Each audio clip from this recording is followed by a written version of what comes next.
je voudrais revenir sur ce stage commando quand même que nous avons fait, hein, là, fin 59, 59, c'est par là, oui, fin 58, peut-être début 59. On est allé faire ce stage dans Warsenis, à Wetfoda, ça s'appelait Wetfoda, il y avait un barrage là, et puis il y avait des parachutistes qui tenaient ce barrage et qui faisaient les stages commando. Alors là, évidemment, pour nous, tout a commencé, on est devenu beaucoup plus performant, enfin, hein, c'est un mot entre guillemets, quoi. Disons que à ce moment-là, on nous a appris autre chose, hein, voilà. Hein. Avant, vous savez, on crapahutait avec les casques lourds, on avait plein de choses dans le sac et tout.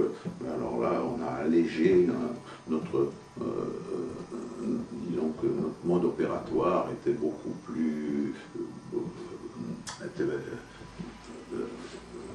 on était beaucoup plus rapide, quoi, pour se déplacer, hein, sur le terrain. Hein, après, hein, là, il fallait marcher et beaucoup pour aller aussi vite que les bandes rebelles, quoi, hein. Alors ça, c'était pas évident parce qu'eux, ils avaient une capacité de déplacement très grande, hein, ça, c'est sûr. Et puis ce stage commando qui a duré, je me souviens plus combien de temps, je ne sais plus si c'est 3 semaines ou plus, je sais plus, au moins, oh oui, plus d'un mois même.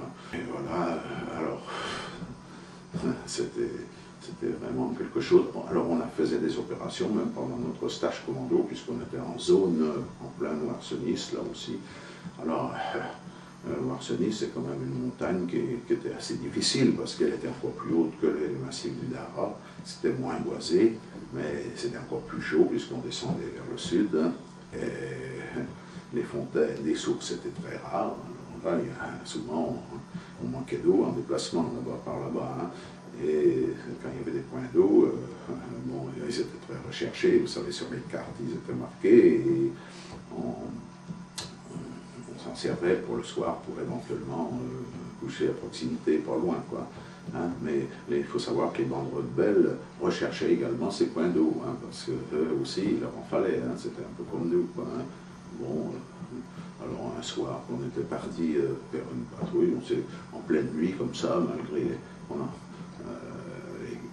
on s'est trouvé mélangé pratiquement avec une bande qui montait, on ne sait pas, enfin, il y a eu des coups de feu, plein de tirés, on s'est réveillé, on se demandait ce qui se passait, quoi.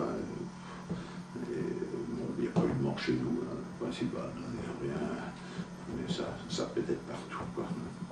Affreux quand le feu est déclaré, hein, quand le tir est déclaré, c'est difficile d'arrêter tout ça, et alors que finalement, on avait ratissé, enfin, on avait monté un petit troupeau de moutons, je ne sais pas comment ça se fait autour, et puis voilà, bon, est-ce que les sentinelles non plus, c'était les moutons qui faisaient du bruit pour monter, mais enfin, il y a des gens qui montaient à l'assaut du piton quand même. Hein.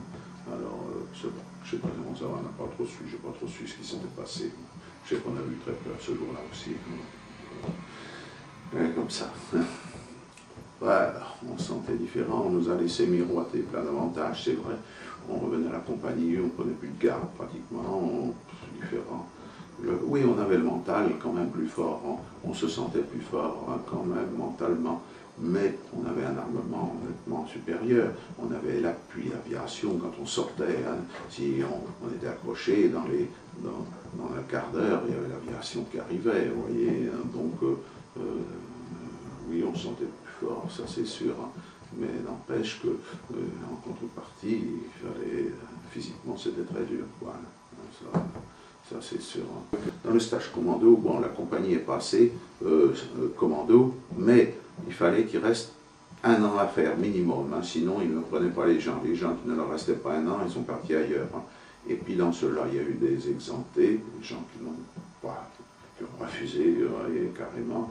Et puis finalement, après coup, je m'aperçois que dans ce stage commando, il y avait pratiquement que des gens qui sortaient du monde agricole, hein, vous voyez, hein, ou alors c'était des cas sociaux, il y avait des gens qui étaient de nationalité étrangère, hein, beaucoup, les parents venaient des immigrés qui étaient installés en France, comme des Polonais, hein, comme des Grecs, il y avait même des Gitans avec nous, hein, vous voyez, des gens un petit peu, vous voyez, Donc c'était pas tout à fait n'importe qui était là.